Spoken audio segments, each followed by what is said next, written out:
Welcome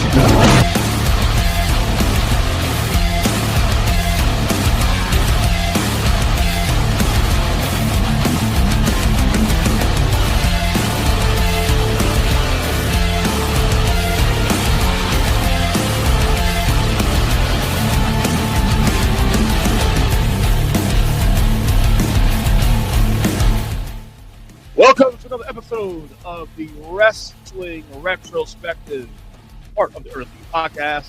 I am your host, Ernest, EJ Christian, and we're doing actually something a little different on this episode. We're actually going into the archives and doing a WCW pay-per-view watch along here. And of course, I'm joined here. It is actually here, as you see on the screen, a mindless wrestling podcast takeover. Of course, all three guys are here. You got, of course, Rob the Genius. You got DJ Minter. And you can't see his face, though, but he is there. You got Jason Howe here, all three guys here from the Mountains Podcast. Fellas, what is going on? Pay no attention to the man behind the curtain, all right? I'm just happy to be here. Either you're shy or you just want to be shown on TV today. Like my laptop sucks, and I'm not propping up my cell phone like that. Yeah, I can relate, man, with the laptop with Wi-Fi issues. I got a brand new laptop and it's still giving me issues because the Wi-Fi is not as strong on StreamYard here apparently. So I don't know. Anyway, DJ, what's up, buddy? Oh man, thank you for having me. This came together last minute, literally, probably 3 o'clock or so. Rob mentioned that he was coming on with you. He said you got to come on. We're doing WC. Man, I'm in a minute. I love working with you. We haven't gotten together. It just sucks and it's the whole thing. But I'm happy to be here. I'm glad this came together. Yeah, this was Rob's idea too, because like Rob wanted to do this months ago, and we haven't found time to do this watch along. And then my wife is actually on an odd night working late tonight, so I say, you know what, I gotta get these some of these pods in now before I go to my vacation, and then football starts in a few weeks. So, so when I said, Rob, I'm open to do it tonight, if you want to do it, and then he said, and the funny thing too was also when I told him that, we at the same time text each other asking about Jason and you coming on, like simultaneously at the same time. So it worked out really well. So that's fun. That's fun. Yeah, Rob, again, how you doing? Good, man. Good. And Mr. Frequent Flyer. Double hitter tonight. So we just finished like about 10 minutes ago. So. I know you did. You guys just got some work in. So anyway, we did. We put some work in today. Absolutely. I look forward to hearing the podcast. It's on Saturday. Is it still Saturdays, dude? As long as I get it submitted in time, it's on Saturday. If I run late on submitting it, then it may be a little bit later. But yeah. I get it. Anyway, the Great American Bash, of course, took place on July 7th, 1990 in Baltimore, Maryland at the Baltimore Arena. The attendance was 14,000 attendees. The tagline is the new revolution. Rob, you were there, right? If I'm not mistaken? Yes, I was one of the 14,000 people, and also in a kind of ironic thing, a couple of our chair shot buddies were also in the building. Really? Yes. Yeah. That's interesting. Yeah. Dave Ungar, he's the resident lawyer of the Chair Shot Radio Network. He was there that night too.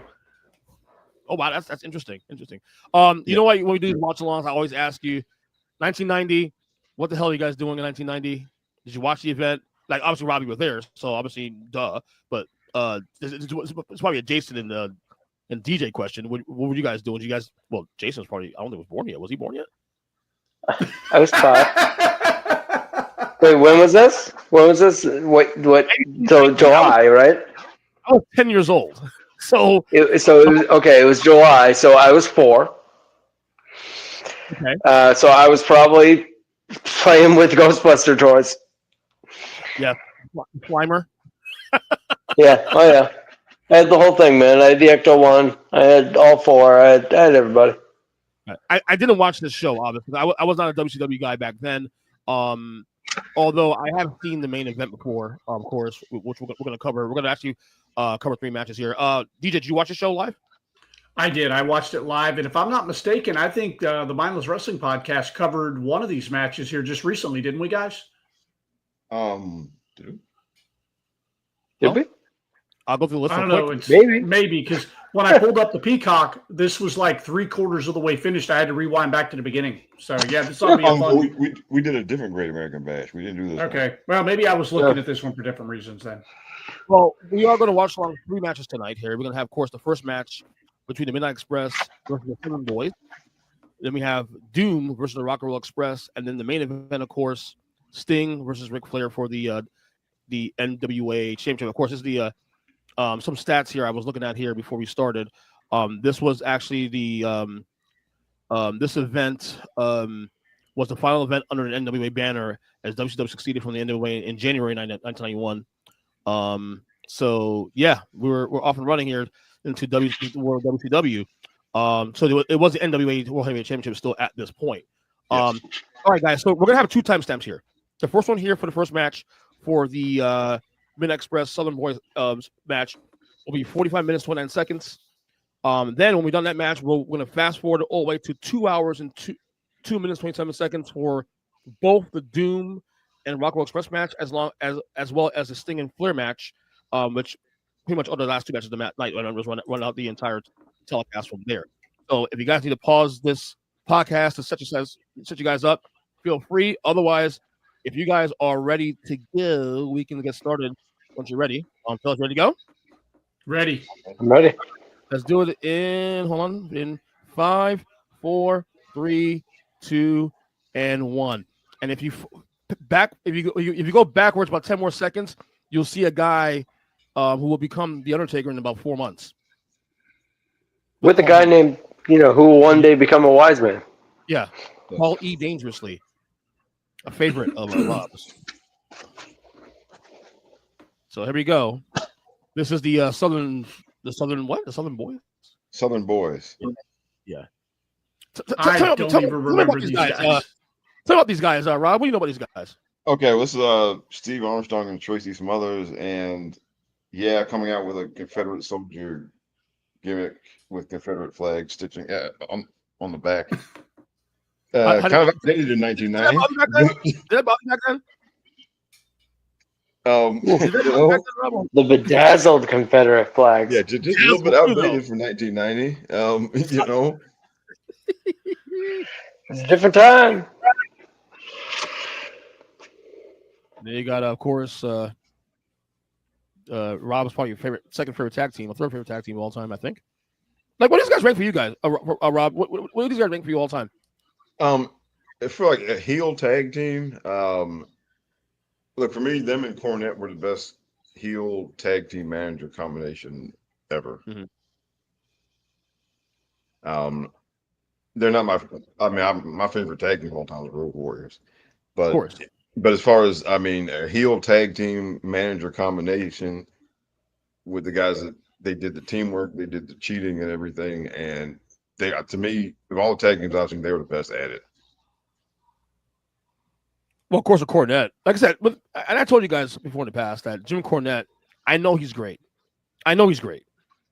But most of the work I know of him was in WWE in '93 and beyond, and at that point, he wasn't considered really a top guy, a top manager in the company. Yeah, he was middling.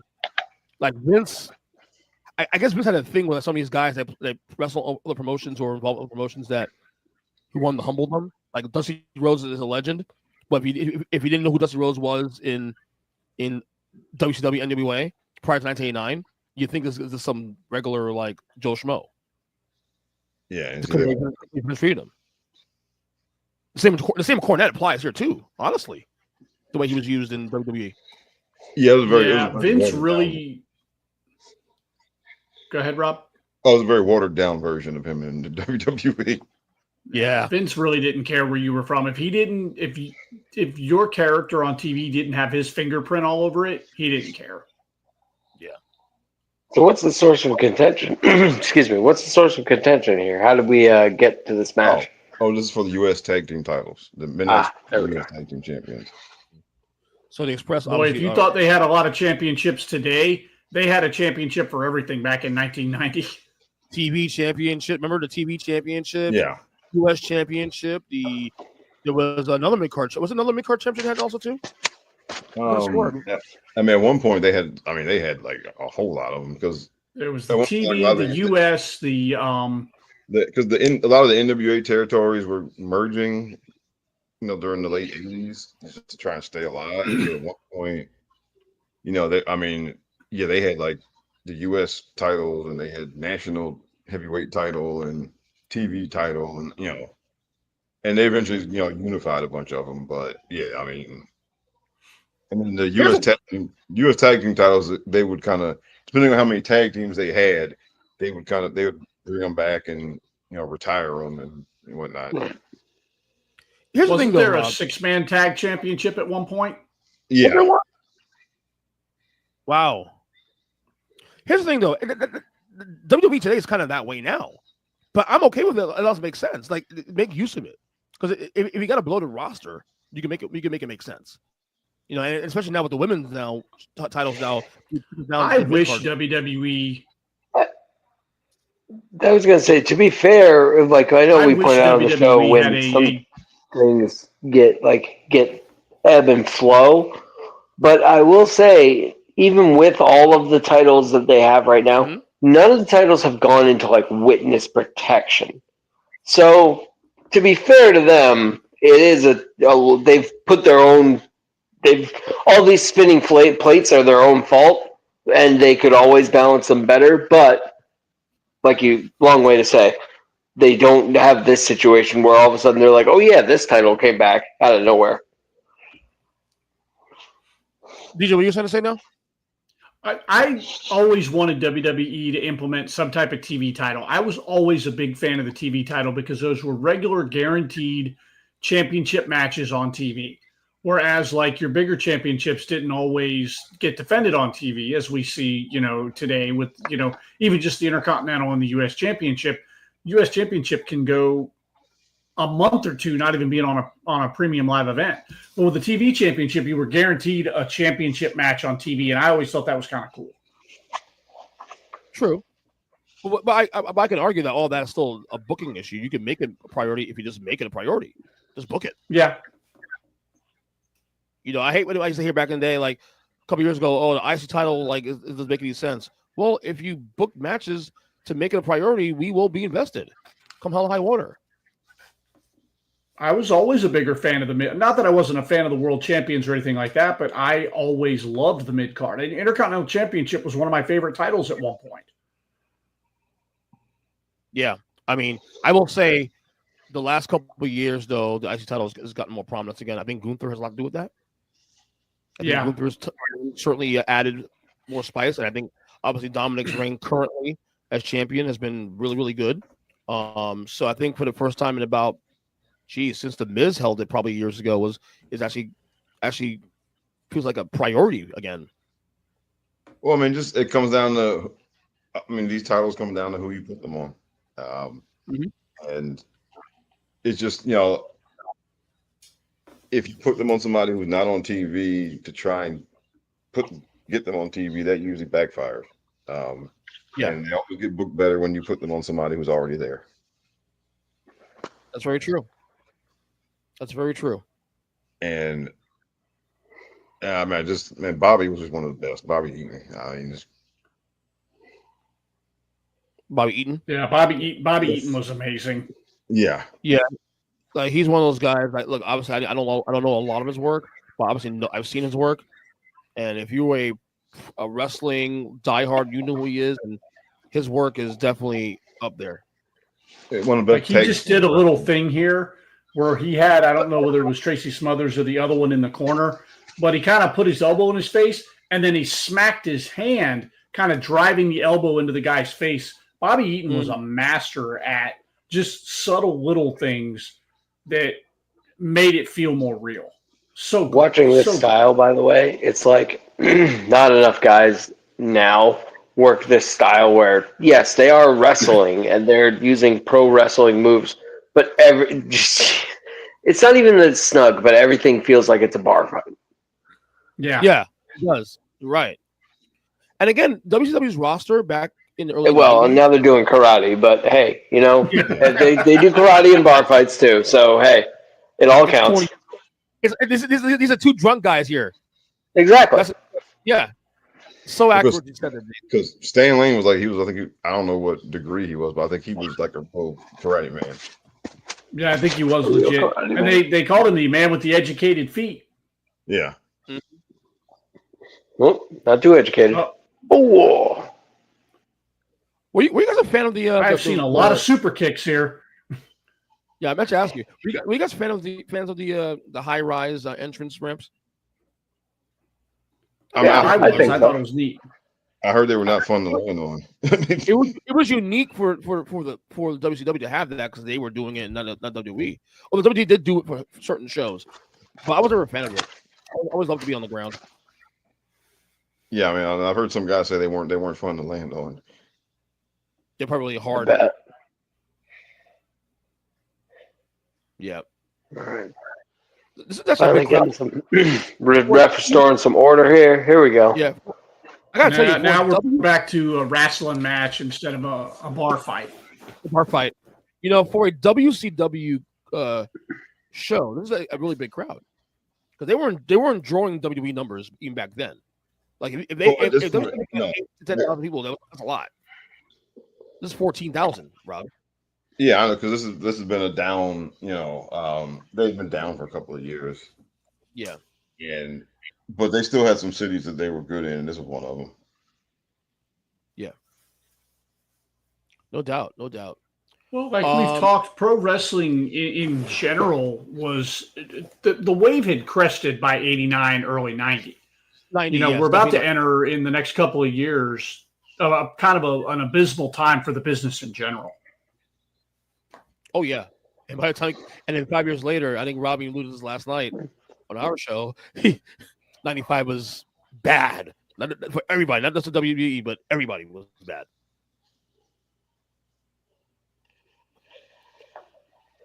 Yeah. If you took WCW's roster against WWE's roster at this time frame in 1990, it's actually on par. Some may argue better when you look at the work rate guys. Because look, WWE at this point had gotten better with the work rate guys on the roster. By 1990, you had the Perfects, you had the Kevin Ron Eric would be there around this time. You had a couple of guys that were doing work rate stuff, obviously at this point. But WCW's roster, in terms of like work rate guys, on par, if not better than WWE's. Yeah, there's a time period in WCW, and I usually say 92 to 96, but I would probably argue 90 to 96. I would stack that roster up against any roster, any era. Oh, well, in terms of just overall talent and work rate, absolutely. WCW had some workhorses, and there were times where even though I was a huge WWE fan, I preferred watching WCW matches because they had more work rate talent. Like this match is really good. Excellent. Like it really is with not that the Southern Boys became a big thing, but this match in a bubble is excellent. The two guys I know Smothers, I know him, I know who he is, but I didn't know them as a group. Like I've heard them in the past, but they didn't stand out in the same way. 1990, this gimmick had a very even as a kid, I recognized that just the fighting. That's part of the reason that I like WCW more. The fighting on WCW was better, as I would put it. As a 10 to 14-year-old boy. WCW never had a talent problem ever. I can argue, Jason, I can argue at any point of their existence, their talent was on par with WWE. They were just poorly run. Yeah. Basically, we're poorly run as a business, and you see Cornette distracting the referee and staying through the guy over the top rope. Well, and that's when Bill Watts was in charge here, weren't they, with the top rope rule? Oh, well, wasn't that a Bill Watts before that? But they always had the rule where if you threw a guy over the top rope, it was a disqualification. Oh, okay. Yeah, that was a rule. Because it was a way to get out of title matches. With DQ finishes and whatnot. So, oh, okay, yeah, and there's Cornette with the racket. He just nailed the guy. Jesus, Cornette's such an asshole. Amazing. That suits. This is just good old Southern wrestling fun. And now he's got the face, and now the referee's still doing stuff and. Wait, the corner. I think I missed that. Either he's doing it now. No, he hit the other guy too. Yeah. So yes.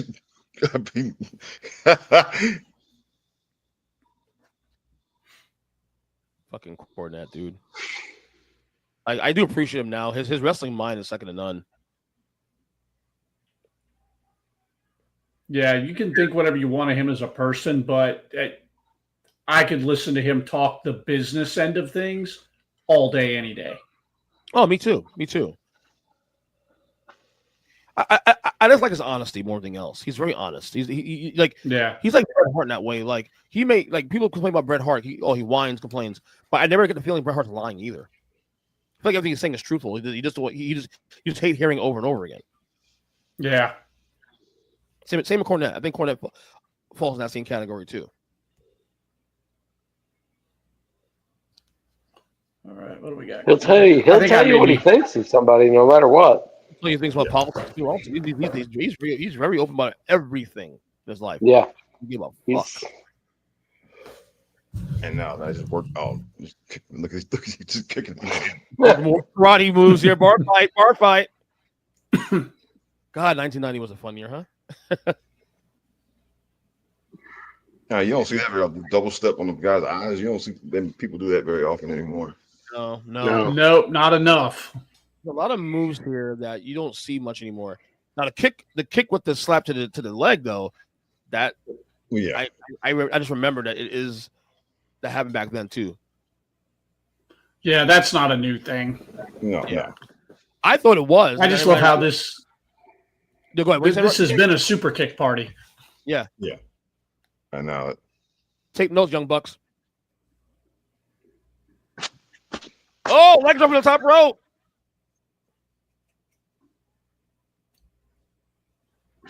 And like the way he sells the landing, it hurt him up.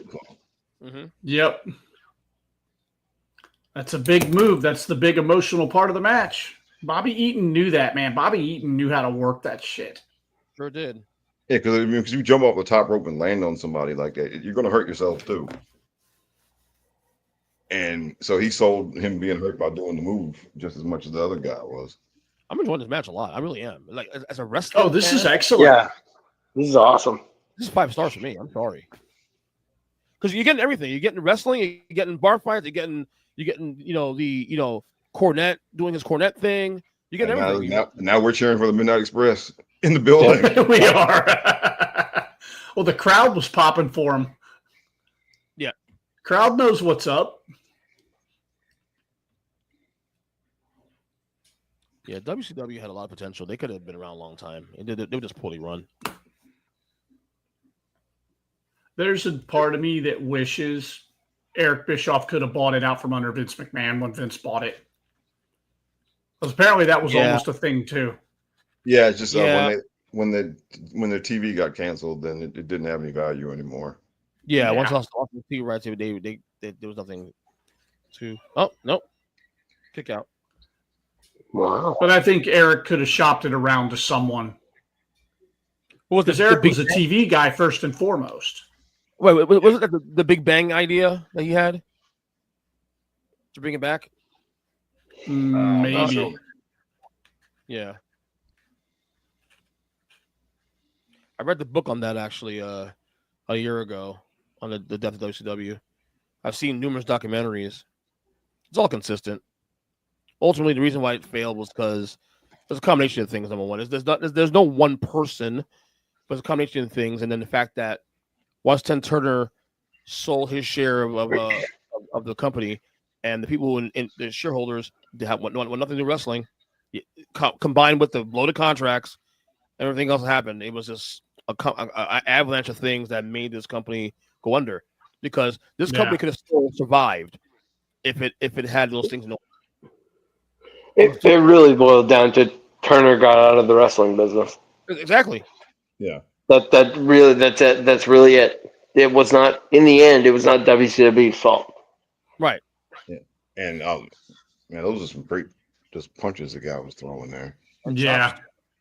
Yeah, these guys have got some good working punches. Although I'm watching some of the tags in and out, FTR would be having a stroke right now because nobody's using the tag rope. There's a whole bunch of pins being broken up. Yep. FTR would be having a stroke right now.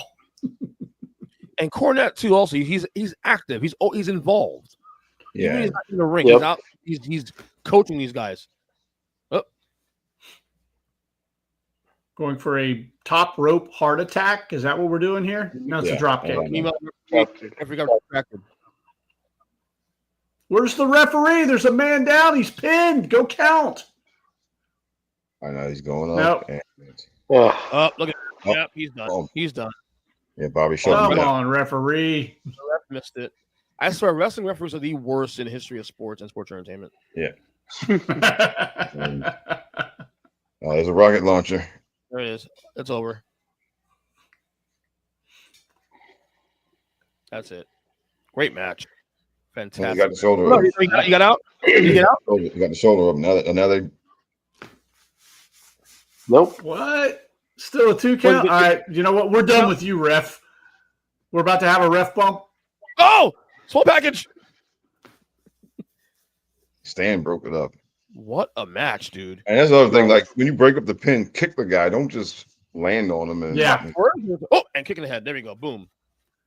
This is just completely falling apart here. Nonsense. It's a mess. But Gina, his thing though, it's chaotic, but it's organized chaos. It is. Like you know what's going on. Because it all makes sense. Yes, Yeah. part of the story. It's storytelling. This is how Excellent. you create story. Awesome. Tell a story. And we were cheering for the midnight. Yes, we were. Because I really didn't give a crap about the Southern boys. and nobody really did. They weren't really over like that. I mean, Well, they weren't. I was going to ask you that. No. If they were, no, they weren't. I mean, they were a good tag team, but they weren't really over. And or like the young stallions of the WCW. yeah, pretty much. Pretty much. Yeah. But And all that being said, they were both incredible workers. Incredible, but yeah, that team never had any legs. I wonder what they did. I wonder if they did anything for themselves. God bless Cornette, man. Yeah. All right, let's go ahead and fast forward now. So all listeners here, we just finished the first match. All right, the second match, as you said, we're going to go 2 hours, 2 minutes and 27 seconds. Guys, if you need to pause it, feel free to pause the podcast. We're doing this in real time in the meantime. So I am about to be there in about 2 seconds. I have to wait for an ad because I got the poor people peacock. Oh, you have the poor people. Well, I have the one that's way cheaper through my cable, so and I have one big fat cable bill, so whatever. Oh, I get every channel. I don't care. You have cable? Oh yeah, I have every channel, man. Yeah, so I saw- I'm old. I'm old school as hell. I saw Rob and Jason. I saw a number about a week ago, maybe a couple days ago, that for the first time, streaming, there are more people streaming than people had cable in America. Well, look, I'm proud to be still a Luddite. Okay, I still have my cable. I'm not judging you, brother. I am not judging you. I'm not at all. I'm not judging you at all. Because it is getting to the point now where cable is probably cheaper. However, I've always said when it comes to streaming, the thing is the real value is you have more control about the stuff you're watching and when you can cancel it. Like when you have cable, you're paying for channels that you're not going to use. You don't even realize it, but you're paying for those channels. Like if you get a bundle that has Lifetime and a couple of stations you don't care about, but it comes with that bundle you pay for, you're paying for that. You don't even know it. At least now. Well, they've got me in a vice now because the channel that has the Celtics is either in the absolute basic package or the ultimate package. So because I don't have cable, I do pay for the Miami Heat to watch their games. I pay $20 a month. But again, and still, I like watching just sports. Yeah. So if you just like watching sports, man, once you have cable, because then if you pay for a decent package, all the streaming stuff gets included, or your bill gets footed by them for like half the cost. Right. That's where we're at. So it's like it all comes out in the wash, and I'm still a channel surfer, man. I just want to watch whatever's on. My kids have no clue what channel surfing is whatsoever. They're so young. They're born. Sucks. Yeah, they're like on top here. There's a VCR, right? For example, somewhere here up here. My son asked me, "What the hell is that, Dad?" Oh, terrible. You don't feel old? Try that shit. Terrible. Yeah. But we opened the episode we just did with the Midnight Express. AOL just closed its doors on its 56K dial-up service. Yeah, crazy, right? I want to know. Yeah. I really want to know who's the customer that still has that. I don't know. I bet they're out there. We Some places in the South, some places in the Southwest, Midwest. Like, I bet. Right, you guys all set? 2 hours, 2 minutes, 27 minutes? 27 I'm ready, sir. Yeah, Are we getting started? All right, guys, on the podcast. We're gonna get started. In 5, 4, 3, 2, and 1. All right, we get to see the next match, which is Doom versus the Rock and Roll Express. Hype crowd there, by the way, Rob. Rob, where were you sitting at, by the way, adjacent to this? I was I was sitting on the camera side, so I didn't, I was sitting near the camera, so you won't see me anywhere here in this show. Oh wow! Shit. I was hoping to see any chance to see in the crowd. Any chance? None. Boo. Look at that pyro, pals. 1990, baby, like sparklers. Awesome. Had to save their money.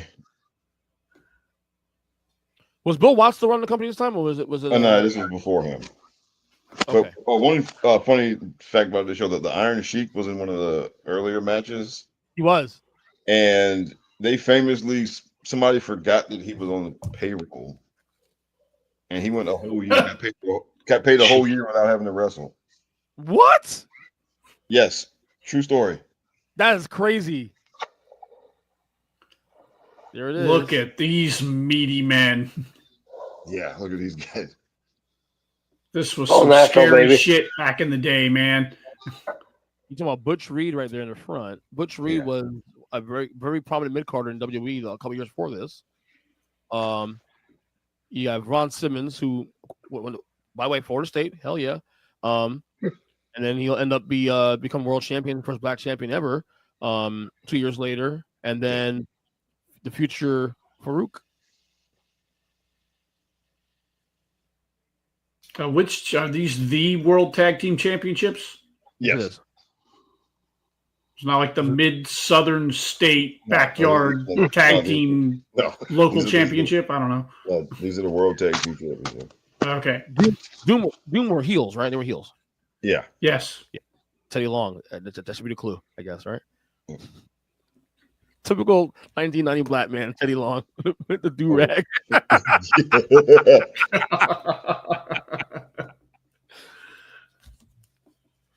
Someone told Butch Reed it's not 1985 anymore. Jericho's out of style at this point. Thank God I never got into that. You never had Jericho, Rob? Oh, no, my parents would not let me do that. Hell no. Did you want one? No.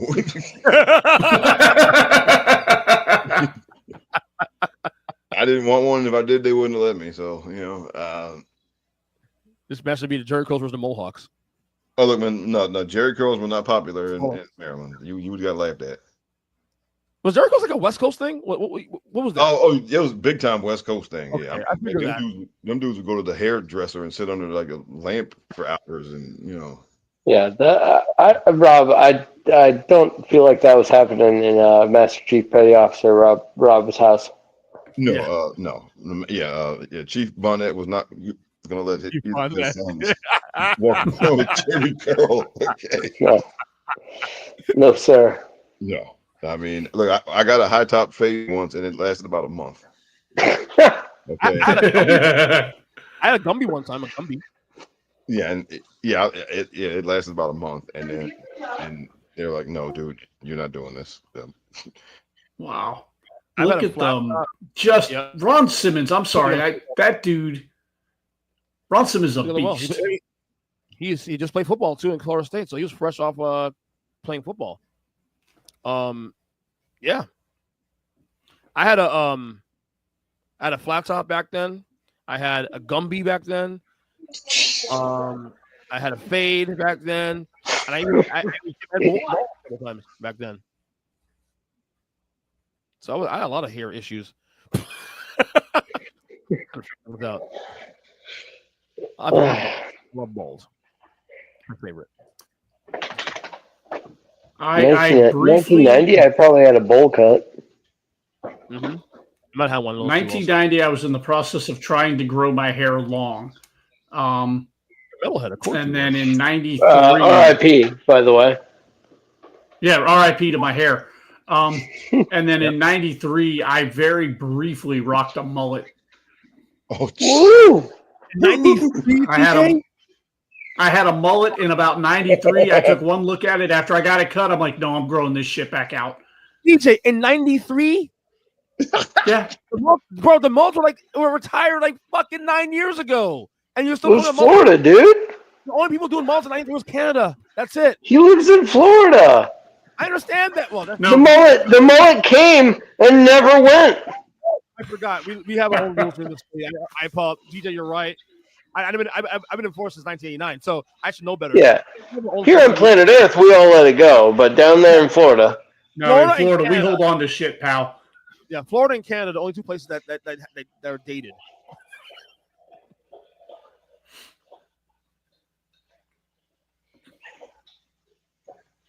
Another great work rate match. Oh yeah, this is hard. This is some meaty men bumping meat and the Rock and Roll Express. Yeah. Rock and Roll Express never wrestled with WWE, right? Ever. Right? Never? Technically not under their contract, but they wrestled a Smoky Mountain match on, was it Survivor Series, Rob? I think so, yeah.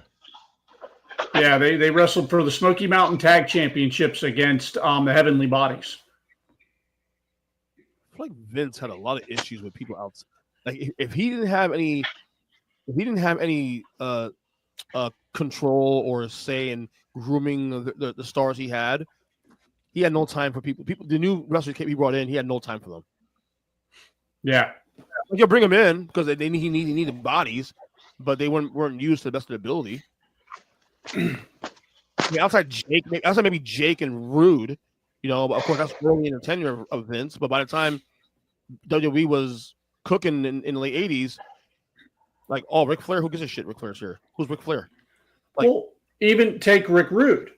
Rick Rude coming from WCW, that wasn't the same Rick Rude that left WCW or NWA, I should say. That guy was teaming with Manny Fernandez at one point. Yeah. It wasn't like he.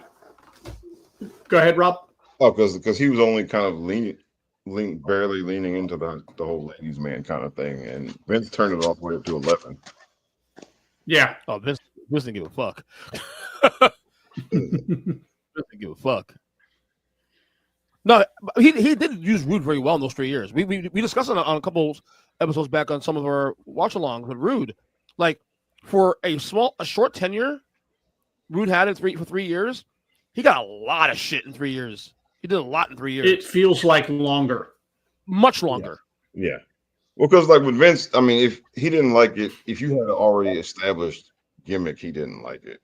But if you just had like the kind of seeds of something like Rude, they didn't really go all the way into the ladies' man thing until he got there. And then, Jake wasn't carrying around a snake before he got there, but, Vince turned that all the way up to 11. So he didn't mind that, but if you had an already established gimmick that you didn't want to change, then he didn't really care for that because, like the Freebirds, they were there for like a day. You take a guy like JYD. Like Vince had no real plans for JYD, and at that point, JYD was kind of washed anyway. So it doesn't hurt you to just let him do whatever his gimmick is. Now, even that though, they turned up to 11. Yeah, and JYD was really over. JYD, I can argue JYD after Hogan was the biggest babyface in the company for a couple of years. At one point, absolutely. Yeah. But he was past his prime at that point. He was way past over the hill at that point. Yeah. By the way, these guys Doom, if they stay together a couple more years, we'll talk about those guys as all-time great tag team. Yeah, it's just they had a short run. together. They only together, what, 2 years, a year and a half, if that? It was like a year and a half or something. If they'd stayed together for like 5 years, yeah, then we'd be talking about them in a whole different, conversation. Yeah, Butch Reed was a good wrestler. Butch Reed was a pretty good Yeah, singles Butch Reed was a unit, though, man. Look at the size of that dude. Yeah, he just passed away a couple years ago. Yeah. I gotta say, this is, again, what I like about WCW. It's just hard fighting, but it's wrestling. Yeah. Yeah, if you want work rate matches, WCW is the place to be. The problem is, though, in the late 80s, early 90s, most people want a mixture of both. They want a sports entertainment. Right. And by the time we got to the late 80s, when the WWE got better with the work rate stuff, this is why they were dominating all the territories at that point.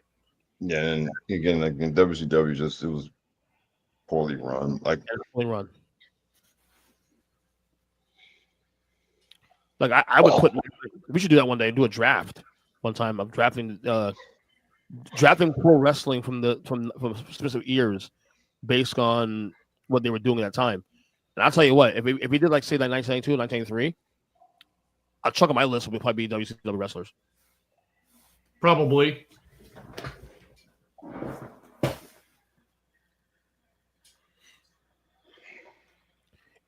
Is Ricky the smaller one? Ricky Morton? Well, it's funny because like they're not. Neither one of them are like by today's standards.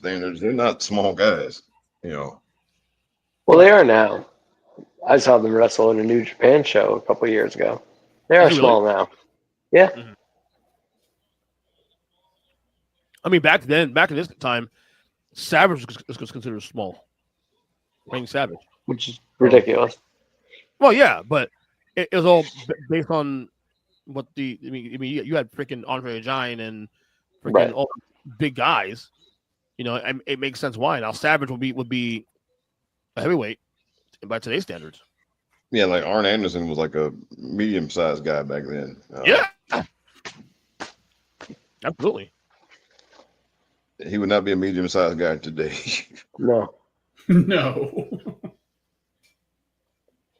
Of course, today he'd just bring the Glock. So. Yeah. Mm-hmm. And now that's Whip. Oh, good match here, by the way, too. Yeah, this is an excellent match. I'm kind of quiet because I'm actually watching this. It's been a long time since I've seen this show. No, I'm actually locked in. I'm actually locked in this match right now. Yeah. Oh, nice elbow drop on the top, on the middle. Was it middle rope? I think it was. Yeah. Yeah. Yeah, he's on the middle rope. Called Savage.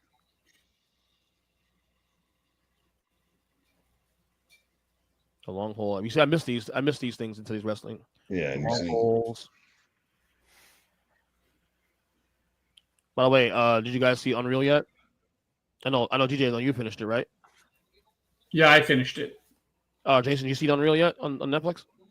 I'll get to it. I'm not that interested because it seemed, Rob, give your summary of it, and that's why I'm not interested.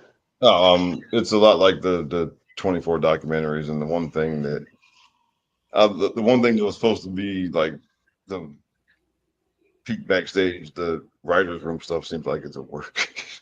That was my assessment of it. And everything I've seen in the previews and trailers and whatnot of the writers' room stuff, I'm like, well, they all know that there's a camera in their face, don't they?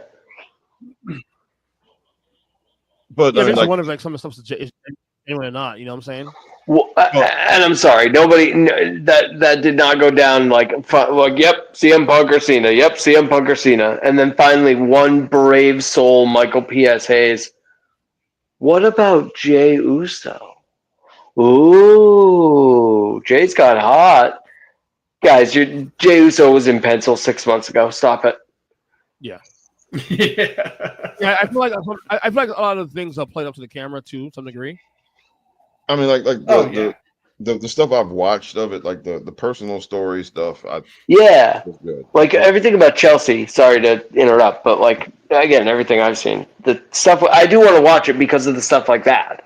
Yeah, I do. And to be honest with you, her story is actually probably one of the most compelling of the entire series.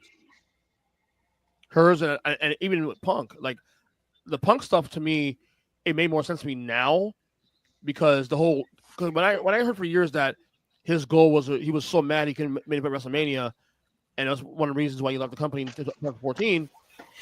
It didn't really impact me because I wasn't watching the product back then because I was out. So when I heard that, to me, it's like, what the fuck? So you made it at WrestleMania, but you got to wrestle the Undertaker. What the fuck? What are you doing? You know what I mean? So, but it made sense when I watched the Unreal and watched the final couple episodes. It made sense that that was definitely not a work. That was definitely him really wanting. He really wanted to do that. Those are real tears, dude. Those are real fucking tears. Right. And I like the backstage stuff, like WWE 24, because that, like, guys, we all know it's a work. So letting us backstage isn't some big ass secret or something like that. And showing us that, like, the Fiend is a mask. Well, okay, we can all play pretend. And we can all, like, play, because we all watch our behind the scenes documentaries about Harry Potter and all this stuff, how they made those movies, so it's all fair.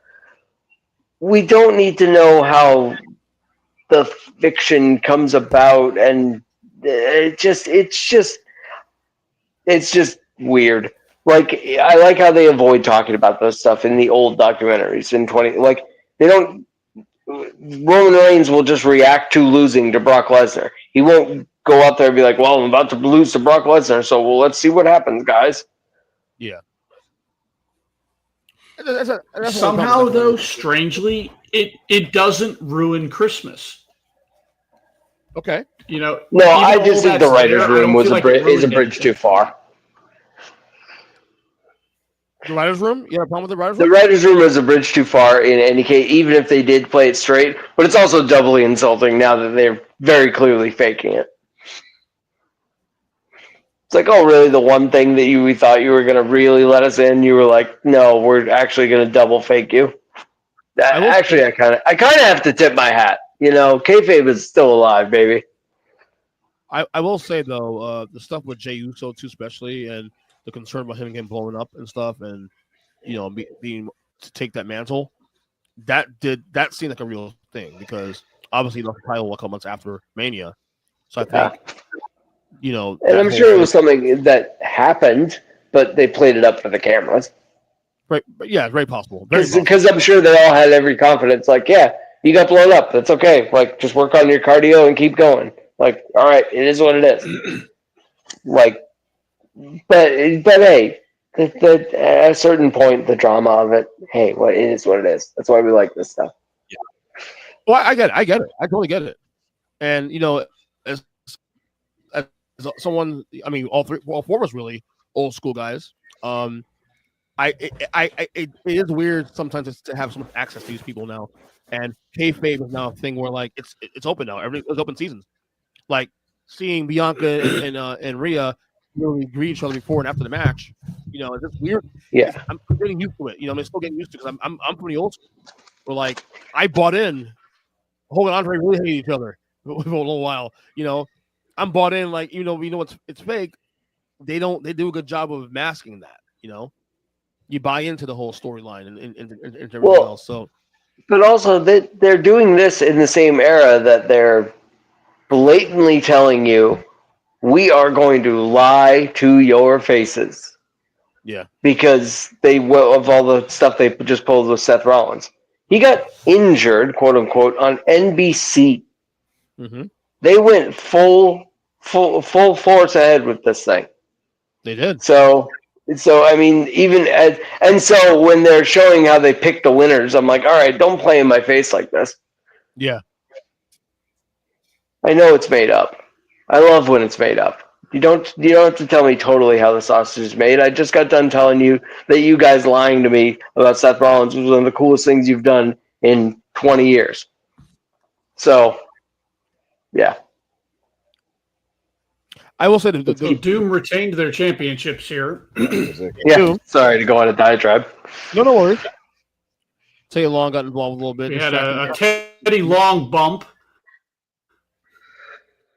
Any good match needs one. Teddy Long doesn't get flowers enough though. Like he won't get mentioned among the greatest managers, but he's and a flying shoulder tackle that looked stiff as hell. Mm-hmm. Yeah. And there's the great one, the Nature Boy.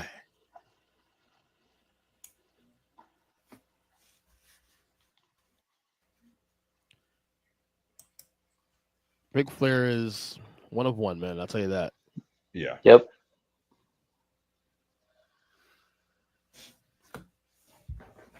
Outlive the Hulkster.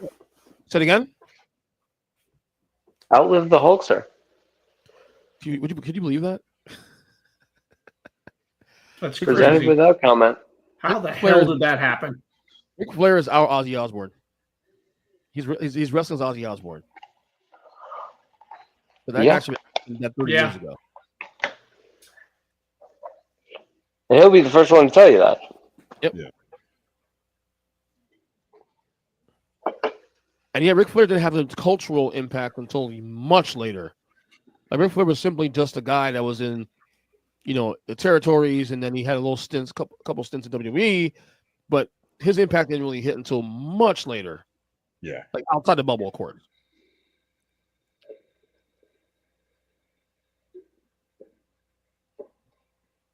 There's good old JR. He's like a little boy. Man, I was the right age because Ric Flair was he was the coolest thing to ever cool. Yeah. Those big ass microphones, man. Look at that shit. 1990 was an interesting time, man.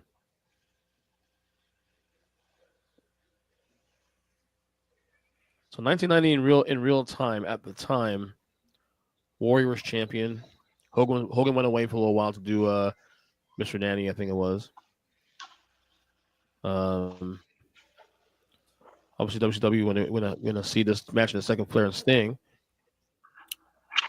And Jason, we owe you this one because we made you watch Sting get crushed by Vader a couple of weeks ago. Oh, Sting wins this?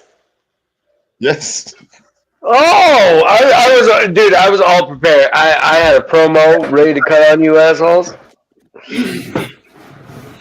Because as I just got done putting over Ric Flair, Sting was my original guy. Like, I am a little Stinger at heart. They saved all the pyro for Sting. Thank God. Yeah, they sure did.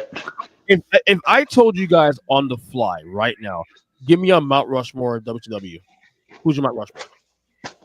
Now we just talking about. I mean, we were just talking about from when they were just WCW and not the whole. Yeah. Okay. From 88 on, right? 88. WCW Nitro. Put it that way. Okay, so Sting. Even before that, I'll go before that because. All right. It's kind of cheating a little bit because you only get 6 years out of that. Not true. All right. So if we take it back this far to 1990, starting here. Okay. Sting is definitely Mount Rushmore. Yes, 100%. Because like Sting is the guy who never left. Yep. He's never left. He never jumped ship. He stayed. He paid off their biggest storyline. Yeah. Flair. I mean, Flair and the NWO, he paid them both off. So, yeah. And now, one story, because Sting was supposed to face Ric Flair at a February pay-per-view, and he blew his knee out, and so he couldn't come back until here. And I think whoever was running the thing, Lex Luger filled in for him on that show, and I think Flair was supposed to lose to him at that show. And, Lex Luger filled in for him, and they wanted Rick to lose to Lex Luger instead, since Luger filled in for him. And he said no because he had already basically promised Sting that he was going to drop the title to him. Yeah. So it's funny because Rick was the opposite of Hogan when it came to stuff like that. Rick had no problem dropping the title to somebody if the time was right and everything.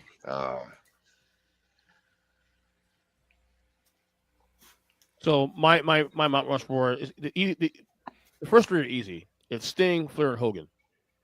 Off the rip. Okay. 4 gets dicey. Yeah, because you could go. I mean, You could say that we could put fourth. I mean, you could put Lex Luger, you could put Diamond Dallas Page, you could put Goldberg. Yep.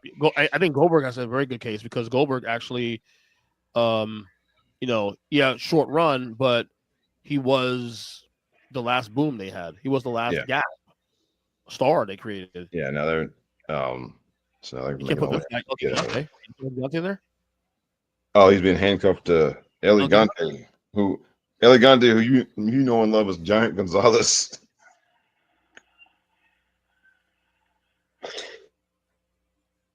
Terrible acting here. Oh well, look, incredible acting. Yeah, Elegante, Giant Gonzalez. He may be if you come in a contest for like the worst wrestler, he's a finalist.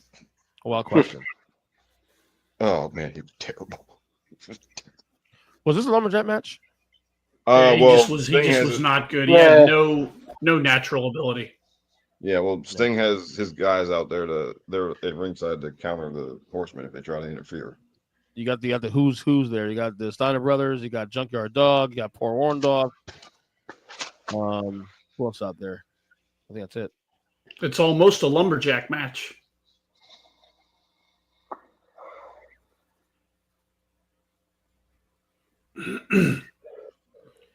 I remember looking at Flair thinking, how the fuck is this guy winning all these championships looking like that? Like blonde hair, flabby stomach, fucking always getting beat up, but always find a way to win matches. I don't understand how this guy is winning. Is a 7 or 16-time world champion. I don't understand. Quite simple. He's the dirtiest player in the game. Yeah. That's the thing. As a kid, I could understand that shit. Like, the fuck? This guy? Well, because the other thing is that like when it was time to actually wrestle, he was really damn good. He really was. Because I'm like my dad didn't think much of him until he saw some Steamboat matches, and he was like, "Oh, I didn't know he could wrestle that good."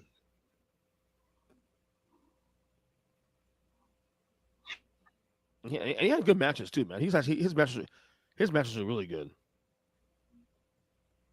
The chops and all that stuff. Like, for example, that. And no sell. No. He was so good at no selling. He was so good at that stuff. Yeah. Sting's the best, man. Every time, dude.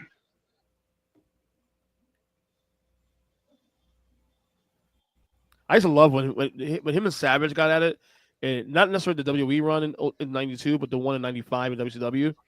Savage used to beat his ass, and you have to find a way to win almost every time, other than a few times.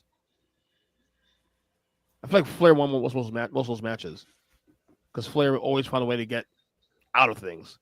He'll take all the bumps, but he'll still come out with a win. Yeah. Sting had such a good drop kick. Yeah. And king of the no sell, man. Yes. Even with like put among the giants and all that, like he sells it. He sells it like Superman. Mm-hmm. I always wonder if you swap Sting and Warrior companies at this time. Well, it's funny because Cornette of all people, he talked about that on his podcast one time. He thought that Warrior, the NWA guys would run him out of the locker room. Yeah, I feel like if Sting, Warrior wouldn't have lasted a year. Fuck no, Yeah. Year. That's a lot. No, honestly, if Sting was in Warrior's spot at this time, and let's say Sting won the title in '90 against Hogan, I think Sting would have done. He would have done what they hoped Warrior. I would have stuck. I think Sting would have definitely stuck the landing if he had been in Warrior's place in 1990. Yeah, because not only that, Absolutely. Because the things you guys say that Warrior didn't know, the things that Warrior couldn't do as the guy, like marketing and PR and going on talk shows and stuff, Sting can do that. Yeah.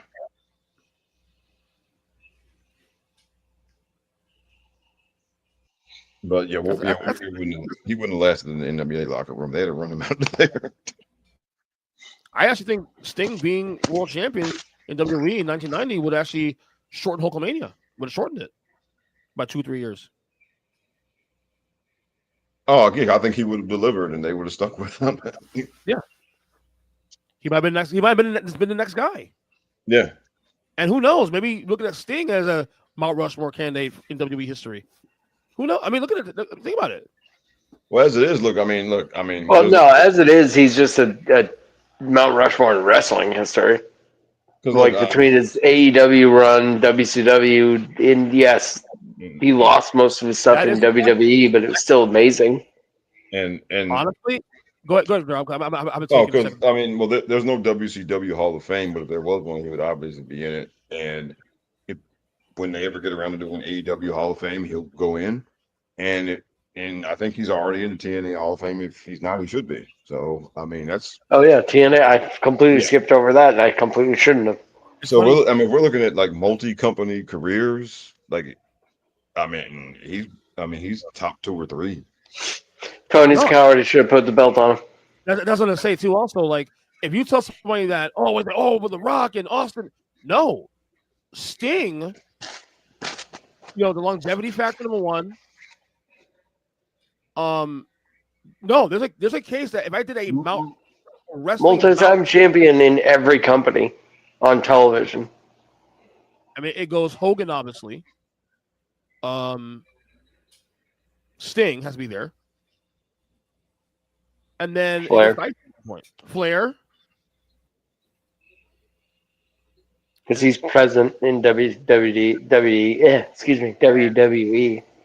And this is where it's dicey because now because someone like Undertaker might be a candidate for that now because longevity.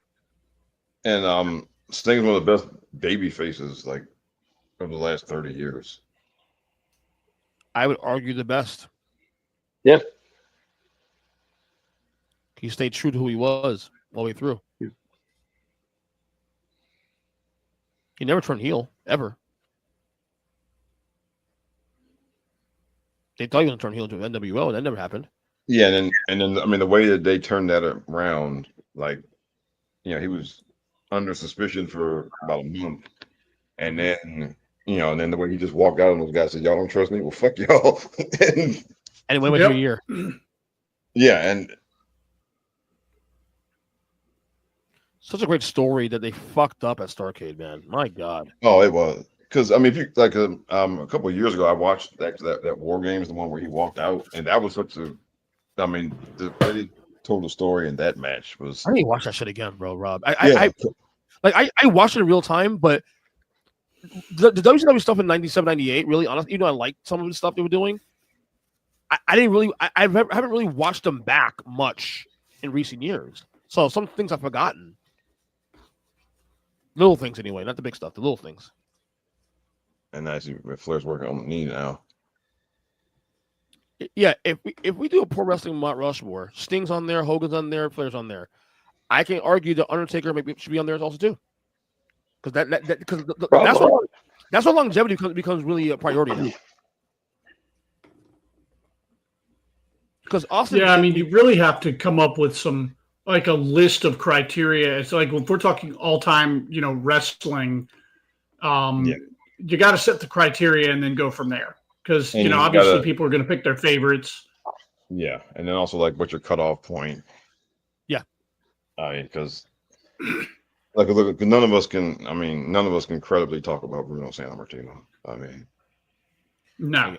The best I could have ever done is just ask I could have asked my dad, and he would say Bruno was the best. Shut up. Okay.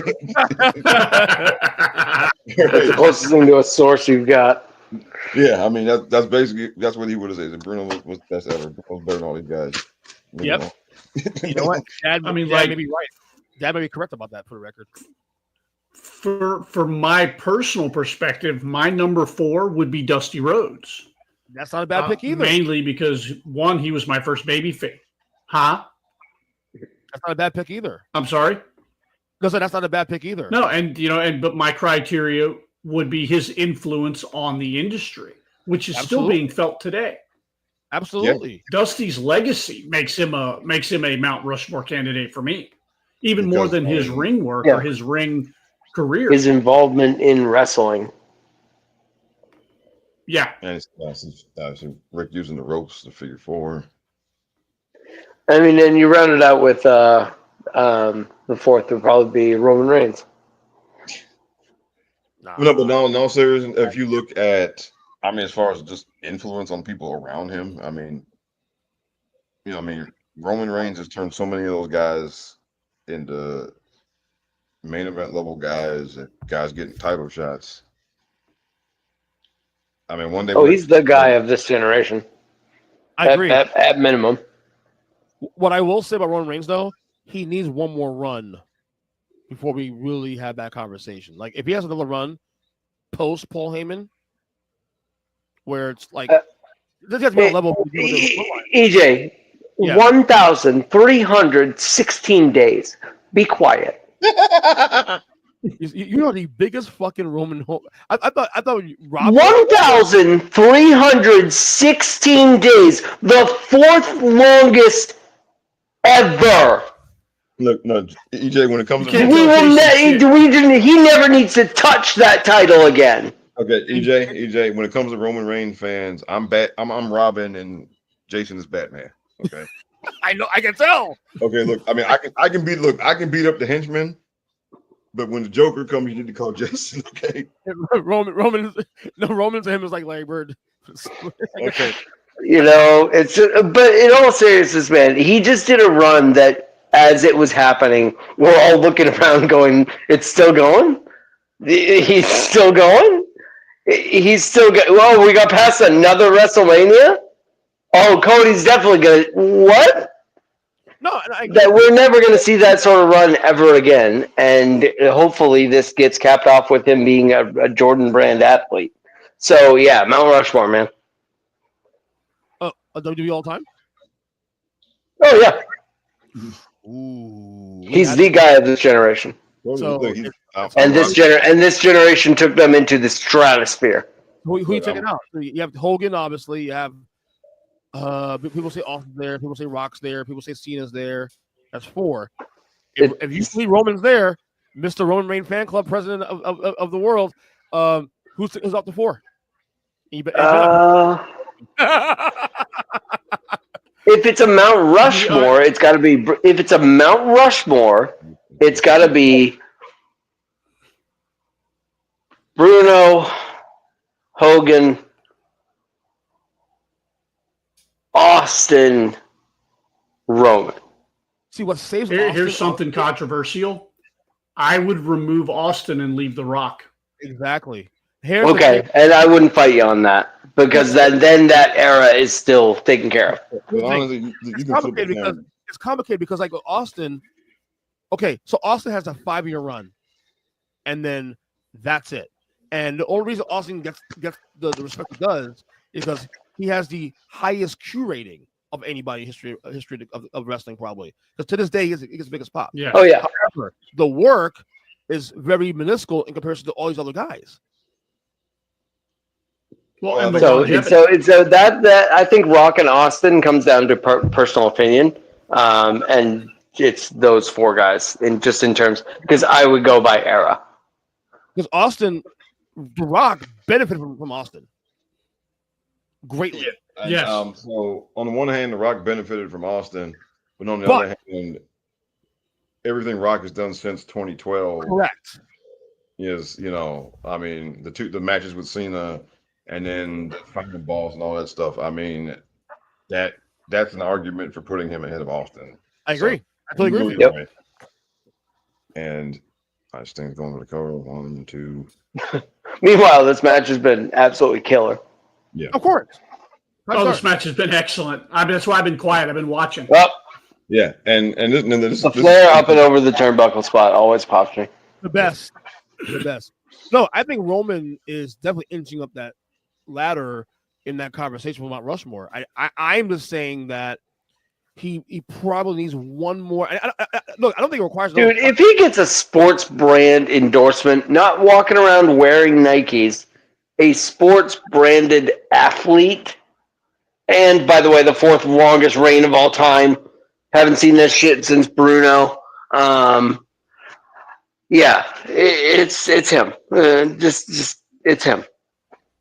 Here's the thing that I always go back to, and this is what everybody has their own list for certain reasons, and this is where I always look at when I look at Mount Rushmore, is that is the economy of said company or wrestling business dependent on you? Hogan, definitely. Hogan has been the spearhead of the two biggest booms in wrestling history. The Hulkamania era in the 80s was went mainstream, and then the people say, "Oh, Attitude Era." No, Attitude Era doesn't even exist if the NWO does not exist first in '96, and that's because of Hulk Hogan. So Hulk Hogan did it twice. Okay, so he's one guy. I think that's a different. Excuse me, though. I think that's a different conversation in this era because while I believe there's just empirical evidence all over the place that when Roman Reigns is on television, more people tune in. But also, we've seen that, yes, there will be some lean years if there's not this. There is everything coming through one guy, and they don't have that quarterback, if you will. Right. I think they've got themselves, especially WWE, they've got themselves to the point where, again, they might not have a show every single week, and they'll go through some lean years, but I don't think there is that focal point anymore, or there has to be. Here's where Roman gets out of respect for me, though. Roman did this shit as a heel for this long. That's hard to do. Yeah. Hard to do. Yeah, he got to the point where it didn't matter. And he was doing diabolical stuff, and it just did not matter. People booed like they were supposed to, but it was like at a certain point, it got to we're booing because we're supposed to, but you're cool as shit. Yeah. And people still threw up the ones and popped for the entrance and everything. So. Mm-hmm. By the way, I wish you go back to his old music. I might have I don't mind the music he has now. No. The Thanos music is so good. The one now? Oh yeah, his Roman's music now. Oh, it's amazing, and that you have to know who's coming in immediately. That's one of the best parts of a wrestling theme. If you nail that, you got a great one. That 3 drum strike at the beginning, that part's cool. I agree. That part's cool. That works, man. Because as soon as it hits, the whole crowd pops and everyone goes up in the the music hasn't even started yet, and people are out of their seats. Jason, did you see the 3 count? What? Speaking of, did you see the 3 count? I did. Sorry, I was getting excited because I'm literally watching Sting win the world title while putting over my current favorite guy. I see Rob. Is that you that hit with the fade? No, I didn't have it there. No. That was a good piece of business, by the way. So now our debt is locker room run interference. Yeah, Jason, I think our debt is settled to you now. Okay. Yes, it is. Okay. Because if I had known when Sting posted himself there, Jason, we make him watch Sting lose, dude. Yeah, half the time when we would do a watch along, AJ, I don't know the result. So, and usually it's Sting losing, so it's annoying. So this has been fun. And I was just saying, if I had known the result going into this, when Sting had posted himself there, I would have been like, all right, you guys did it again. I hate you guys. But this was fun. Yeah.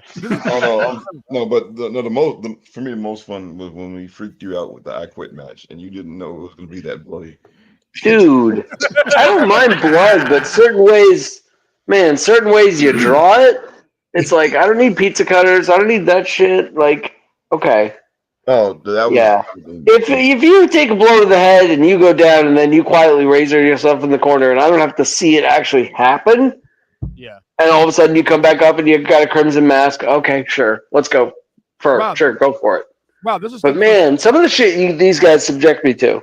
Yeah. Rob. The Sting pyro, by the way, is incredible. Yeah. This is his first championship, right? That's for his world championship, yes. His first one, right? Yeah. And there were people doing the Sting howl in Baltimore City, outside long after the show was over. Wow, really? Nice. Yeah. Oh yeah, man. That's awesome. Yeah, man. Sting, dude, we talk about Rushmore all-time wrestling. He's definitely up there, dude. He's definitely. He's a force of nature because he played this character, this ball of fire, like Captain America, Superman guy, and then he also played the Crow, and he played it incredibly well. Like, it's no contest. Like, he's one of the greatest of all time. If not, and if you personally said he's your greatest of all time, then I'm not going to argue with it. No. And look, to put that run together, he had an AEW at like 60 years old. I mean, yeah, exactly. So no contest, man. He brought Darby to a whole nother stratosphere.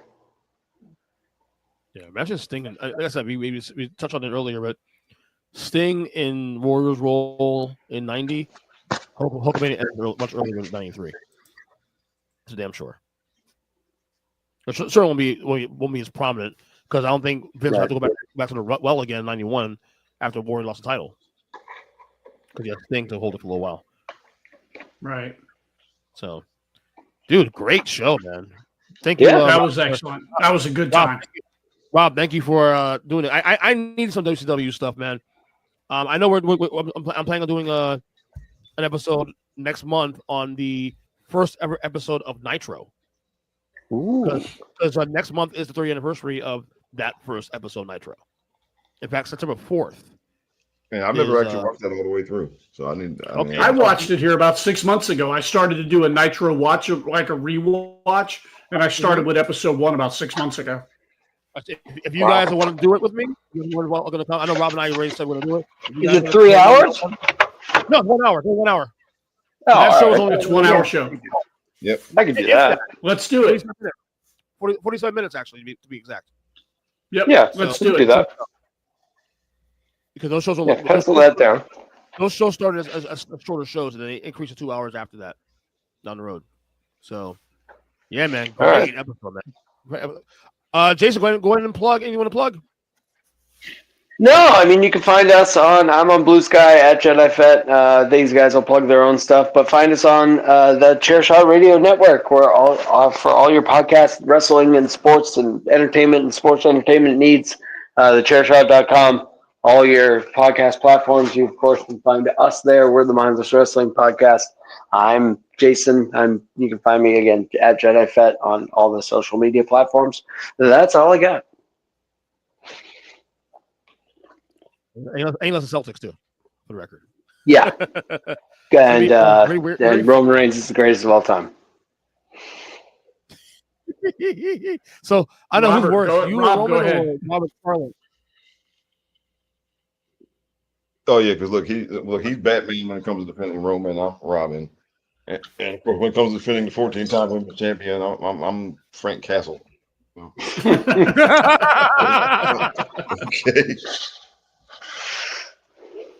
Let God sort him out. Who's next? Well, since Rob's sitting there, I'll go. Sorry. Rob, do you have anything to plug? I plug my stuff every time I come on with you, Jay, because I'm on here with him every week, so people will have heard me plug stuff. All right, well, I can't exactly top Jason. Rob, Jason, and myself are the Mindless Wrestling Podcast. If you're so inclined and you want to follow me on the app formerly known as Twitter, you can find me at The Mindless Pod.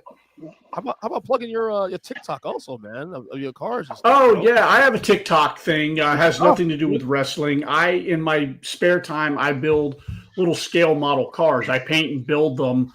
It's kind of my break from everything else, and you can find that at DJ Models, DeeJaymodels. Really good shit too, man. I watch it every time. So really good. Thank you. I appreciate that. Really good stuff. Rob, you want to plug anything real quick before we go? Well, okay, Rob the Genius here with you all the time. Rob the Genius. Y'all know. Go check out on Spotify. Rob the Genius. Yeah, it's a beautiful podcast. I'm on there sometimes. It's a great time. With EJ every week. You've heard me plug myself a million times. You know where to find me. Yeah, you know where to find me, guys. 7 Wrestling Podcast, of course, part of Wrestling Podcast. So next episode, we'll do that Nitro episode. I can't wait to do that next month. So next one. Thank you guys for tuning in as always. Later.